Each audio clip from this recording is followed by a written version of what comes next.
Hi everyone, আসসালামু আলাইকুম। Welcome back to my channel. আপনারা সবাই কেমন আছেন? আলহামদুলিল্লাহ, আমরা তো ভালো আছি। তো এখন রাত 10টা বাজে। আমরা কিন্তু বিয়ের অনুষ্ঠানে যাওয়ার জন্য বের হয়েছি।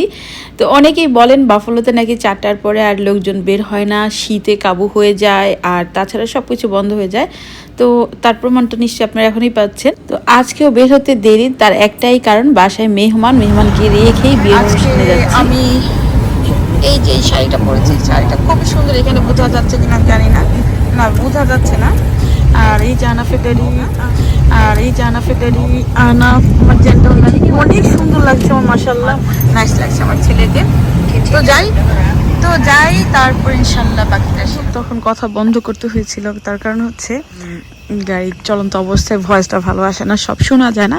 তো যাই হোক, গতকালকে আমি গায়ে হলুদে গিয়েছিলাম, বলেছিলাম যে ভিডিওগুলো কবে শেয়ার করবো আমি জানি না। তার কারণ হচ্ছে বাংলাদেশ স্বাধীন যেদিন হবে সেদিনই আমার ভিডিও আমি শেয়ার করবো, তার আগ পর্যন্ত কোনো আমার ভিডিও ইউটিউবে বা পেজে যাবে না। তো আজকে আমাদের জন্য অনেক খুশি আনন্দের একটা দিন। আলহামদুলিল্লাহ, বাংলাদেশ স্বাধীন হয়েছে। শেখ হাসিনা বাংলাদেশ থেকে পালিয়ে গেছে। তো আর কথা বলতে বলতে আমরা অলরেডি কিন্তু সেই বিয়ে অনুষ্ঠানে চলে এসেছি। তো যাই হোক, এখন আমরা ভিতরে যাই।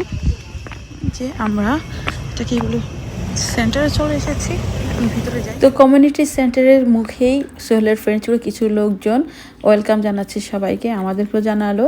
তো যথারীতি সেন্টারের ভিতরে চলে গেলাম। বাফলোর ভিতরে এত সুন্দর কমিউনিটি সেন্টার আছে, আজকে না আসলে হয়তো বা কখনোই জানতেই পারতাম না। তো আসার পরে সবার সাথে হাই হ্যালো করে বেশি সময় ওয়েস্ট না করে সবাইকে বললাম যে চলো আমরা কিছু অ্যাপাটাইজার খেয়ে নিই, তারপরে আবার গল্প করা যাবে। কিন্তু সবাই এসে দেখি হাইয়ে কি অবস্থা, অ্যাপাটাইজারে কিছুই নেই। আমাদের দুষ্ট বন্ধুমহল থেকে কে একজন বলে উঠলো অ্যাপাটাইজার নিয়ে এত দুঃখ করার কিছুই নেই, অ্যাপাটাইজারে তেমন একটা কিছুই ছিল না, আর খেতেও তেমন একটা ভালো লাগেনি। তো আমাদের এসব কথা বলতে বলতে এর মধ্যে ওরা ডিনার সার্ভ করে দিয়েছে। ডিনারে ছিল হচ্ছে সালাদ দেশি স্টাইলে, আর একদম দেশীয় সবজি দিয়ে একটা সবজি, চিংড়ি মাছ, হাঁসের মাংস ভুনা, গরুর মাংস আর সাদা পোলাও। তো এরই মধ্যে সুন্দরীরা যথারীতি কাল বিলম্ব না করে লাইনে দাঁড়িয়ে পড়েছে খাবার রিসিভ করার জন্য। তো আমার মতো ওদেরও সবারই একই ভুল হয়েছিল যে যেহেতু অনেক দেরি করে সন্ধ্যা হয়, তো রাত 10টা এমন কোনো রাত না, সবাই ওখানে যে অ্যাপাটাইজার খাবে এবং গল্প করবে, তারপর আস্তে ধীরে রাতের খাবার খাবে। সাধারণত গরমের দিনে রাত 1টা 2টা বাজেই পার্টি শেষ হয়। তো যাই হোক, এখানে অনেক আগেই সব কিছু শেষ হয়ে গিয়েছিল। তো যাই হোক, খাবার নিয়ে আসলাম, খুবই ছোট প্লেট। এটা আসলে ডিনার প্লেট না, এটা হচ্ছে অ্যাপাটাইজার প্লেট। অ্যাপাটাইজার প্লেটই সবাই খাবার নিচ্ছে, তাই আমিও অন্য সবার মতন কোনো শব্দ না করে সুবোধ বালিকার মতন খাবারটা নিয়ে নিলাম। খাবার দাবার নিয়ে আসলাম, প্লেট মোটামুটি ভালোই ছোট, কারণ আমাদের বাঙালির মতন তো মানুষ এত বেশি খায় না। তো আমরা বাঙালি, তার মধ্যে আবার নোয়াখাইলা, খাই বেশি নেইও বেশি, কিন্তু সেই অনুপাতে প্লেটটা হয়ে গেছে ছোট। যাই হোক, সবগুলো আইটেমই নিয়েছি, সবগুলো এই হচ্ছে শোয়েন আইটেমগুলো তাগিয়ে দেখিয়েছি। তো খাওয়া শুরু করে বিসমিল্লাহির রহমানির রহিম খেলাম। খাবো হচ্ছে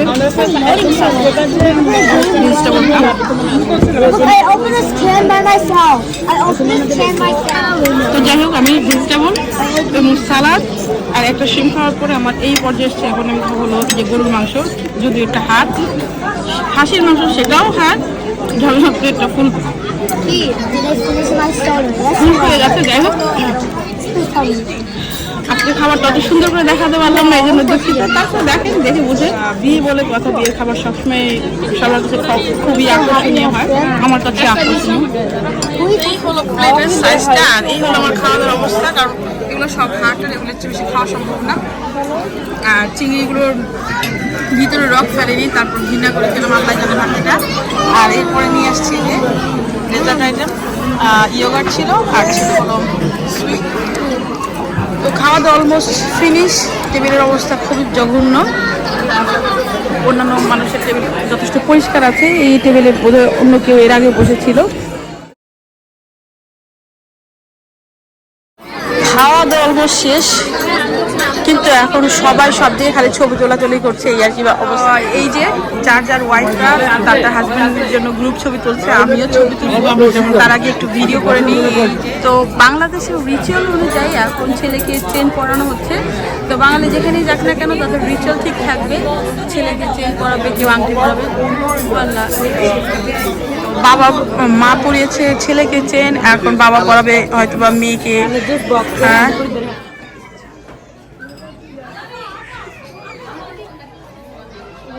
হলো, অনেক ফটো সেশন হলো, অনেক রকম কথাবার্তা হলো, আড্ডা হলো। এখন বাসায় চলে যাওয়ার পালা, কারণ অনেক রাত হয়ে গেছে, বাসায় যে নামাজ পড়তে হবে। আর এই যে ইয়েটা হলটা অনেক সুন্দর, তখন হল কথাটাই মনে করতে পারছিলাম না যে হলটা সুন্দর, বাফলোর মধ্যে ভালো একটা হল হয়েছে। তো বাসা চলে যাওয়ার পালা। সবাই ভালো থাকবেন, পরবর্তী ভিডিও দেখার মতো। আর এখানে বিদায় নিচ্ছি, আল্লাহ হাফেজ।